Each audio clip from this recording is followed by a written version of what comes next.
আসসালামু আলাইকুম প্রিয় ভিউয়ার্স, আমাদের আজকের ভিডিওতে আপনাদের স্বাগতম। বর্তমানে সরকারি কর্মচারীদের বেতন ভাতা নিয়ে একটি বড় বিতর্ক চলছে। বিশেষ প্রণোদনা বনাম মহার্ঘ ভাতা। সরকারি চাকরিজীবীরা এই বিশেষ প্রণোদনা বাতিল করে সর্বনিম্ন 50% মহার্ঘ ভাতা দাবি করেছেন। কেন এই দাবি, চলুন জেনে নেই। 1. বিশেষ প্রণোদনা বাতিল চায় সরকারি কর্মচারীরা। কেন বিরোধিতা?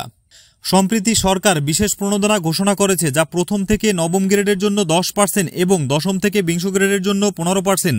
তবে এটি কার্যকর হলে তাদের 5% বিদ্যমান প্রণোদনা বাতিল হবে। কর্মচারীরা এর ঘোর বিরোধী।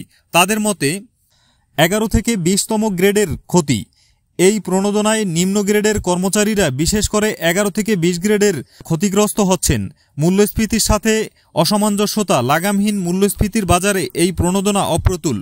সরকারি চাকরি অধ্যাদেশ 2025 একই সময়ে জারি হওয়ায় এই অধ্যাদেশ, যা নির্বর্তনমূলক বলে আখ্যায়িত, কর্মচারীদের মধ্যে ক্ষোভ বাড়িয়েছে। তারা মনে করেন প্রণোদনা এই বিতর্কিত অধ্যাদেশ বাস্তবায়নের একটি কৌশল।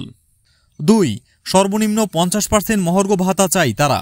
কেন এই বিশাল দাবি? সরকারি কর্মচারীরা 50% মহার্ঘ ভাতা দাবি করেছেন কারণ জীবনযাত্রার ব্যয় বৃদ্ধি। 2015 সালের পর নতুন বেতন কাঠামো না হওয়ায় এবং নিত্য প্রয়োজনীয় দ্রব্যের দাম আকাশছোঁয়া হওয়ায় বর্তমান বেতন দিয়ে সংসার চালানো কঠিন।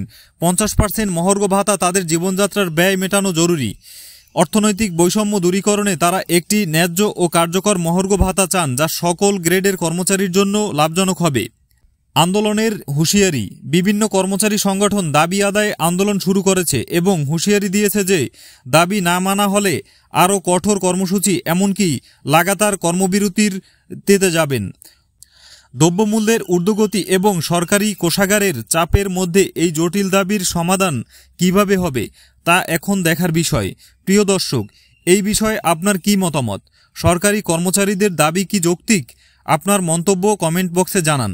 ভিডিওটি ভালো লাগলে লাইক, শেয়ার এবং সাবস্ক্রাইব করুন। দেখা হচ্ছে পরবর্তী ভিডিওতে। ততক্ষণ পর্যন্ত ভালো থাকুন, সুস্থ থাকুন। আল্লাহ হাফেজ।